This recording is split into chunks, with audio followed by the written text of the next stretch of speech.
All right, that action is agreed to at 14-0. Thank you, Mr. Chairman. Senator Sorrell, were you?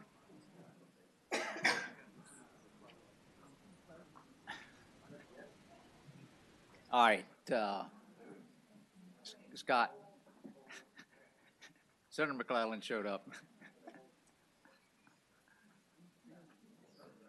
Welcome. I snuck in on you. Mr. Chairman, I have Senate Bill 906, and I have a substitute. Is it a motion to adopt the substitute? All in favor say aye. Aye. All right. Welcome. Thank you, Mr. Chair, members of the committee. First of all, let me say this bill has nothing to do with anestheticians, has nothing to do with cosmetologists.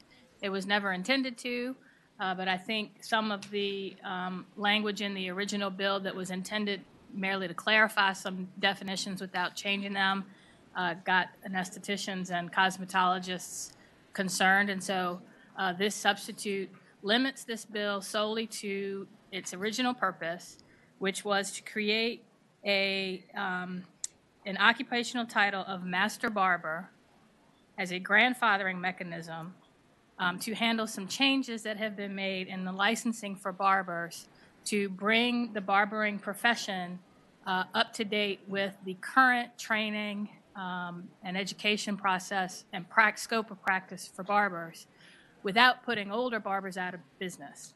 The problem is that last fall, the Board of Barbers and Cosmetology realized that there were some barbers who were performing services that were outside of the scope of the barbering license, and based on changes that were made to that license, took specifically chemical texture services, thermal waving, styling, wig care, waxing, and hair lightening out of the scope of the barber license going forward. The problem is you have some barbers who were trained in these services many years ago, who were licensed in these services many years ago, and in this case I have a constituent who is 74 years old. He has been a barber for 52 years providing these services with no issues, and if this bill is not passed to create a very limited master barber license to grandfather those barbers who were trained under those old services and let them continue to do them going forward, it's going to put my constituent out of business. So I worked with the board of, with DPOR to create this very narrow master barber license, and that's the bill. Okay, thank you. Is there any opposition to Senate Bill 906? Welcome. Good afternoon.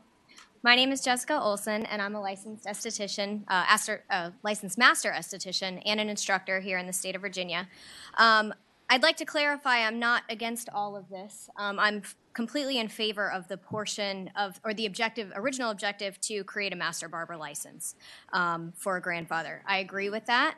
But the secondary portion of this bill was to consolidate and clarify defined terms within each profession underneath the code. If you look at the wording that's in there right now, under cosmetologist, the definition states that a cosmetologist may administer cosmetic treatment. It is the interpretation and position of our Board for Barbers and Cosmetology that means anybody that is a licensed cosmetologist is allowed to perform basic aesthetic services like a basic facial under that terminology. We actually had a bill a couple years ago about this specifically. So what we're asking is to change some language in the definitions under the profession of cosmetology to remove the term administer cosmetic treatment. If you look at the curriculum requirements and the training for cosmetology versus esthetician in the state of Virginia, they are not equivalent. Estheticians in the state of Virginia must perform over 150 live practices of basic facials in order to sit to sit for the board. Mr. to take- Chairman, can I ask the witness if she has a copy of the substitute, the version that they just distributed I today? do, yes. Okay, I'm sorry. Sorry for interrupting. I do have a copy, I'm sorry. So what we're asking at this time is that they clarify the definition to remove cosmetic treatment to not allow cosmetologists to administer cosmetic treatment. As it stands now, with the Board for Barbers and Cosmetology, the only way to change the interpretation of what that is to change the wording in the code itself. We've asked. Continue. Okay, sorry. If you're a licensed cosmetologist and you call the Board of Cosmetology right now and say, "May I perform a basic facial?" they are going to say yes. As an esthetician, if I call and say, "Why is that okay?" they say it is the interpretation because the terminology says that a cosmetologist may administer cosmetic treatment. Their training does not sit for this. They don't learn this while they're in school. So if it's on the table to change the wording, this is a good time to do it. Mr. Chairman? I appreciate your thought process. I'm going to turn to the patron and see if that she's agreeable to that. If she's not, then it's not on the table. It's Okay. not before us. Mr. Chair, as I said, this bill was solely intended to create the master barber license. The language that the witnesses just talked about is to change the current definition of cosmetologist, which was never my intention to get into what I perceive to be a dispute between cosmetologists and anestheticians. If the committee would like to solve that problem, they can, but all I'm trying to do is create a master barber license. I appreciate your opportunity you've given us, but this is your bill, Right.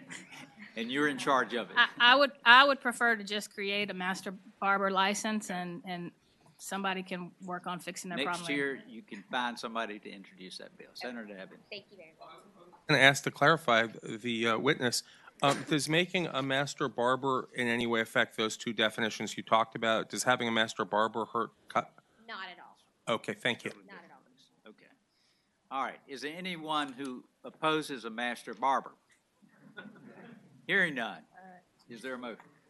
Properly moved and second to report the bill. Open roll, please.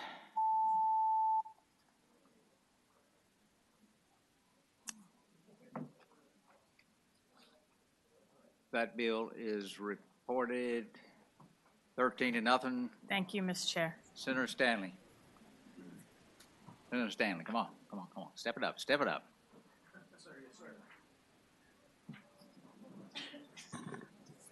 Good afternoon, Mr. Chairman. Senate Bill 177. All right. Mr. Chairman, members of the committee, Senate Bill 177 expands the list by which we determine, as we approach the 250th anniversary of the Revolutionary War that will be occurring in 2025. It's